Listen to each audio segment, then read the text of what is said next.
ரசம் எடுப்பாங்களா? நம்ம ரசத்துக்கு தயிருக்கு ரசம் ரசமே போகும்.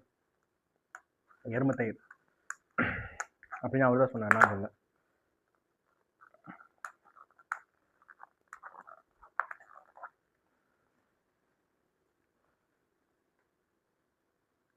சூடு ஆறணும்னு நமக்கு டேஸ்ட் தெரியும் நினைக்கிறேன்.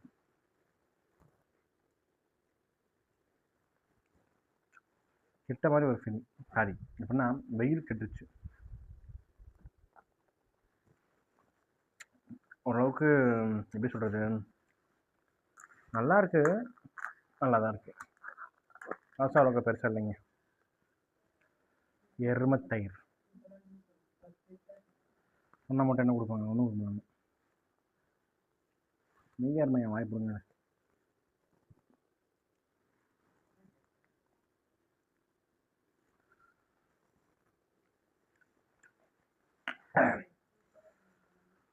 ஓவரால் பார்க்கும்போது 10க்கு 8 கொடுக்கலாம். நான் எக்ஸ்பெக்ட் பண்ணது நாதம்பட்டி சமையல் அப்படி இப்படி அப்படி இப்படி, பட் இது வந்து 8 தான் இருக்குது. 10 எக்ஸ்பெக்ட் பண்ணேன், பட் கிடைக்கல.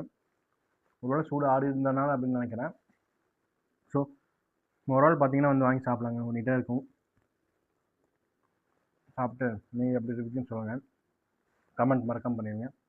தேங்க்யூ ஃபார் வாட்சிங், கீப் சப்போர்ட்டிங். வேறு ஏதாவது கடையை பற்றி உங்களுக்கு போடணும் அப்படின்னாலுமே கீழே கமெண்ட்டில் பண்ணுங்கள், சாப்பிட்டு எப்படின்னு சொல்கிறேன்.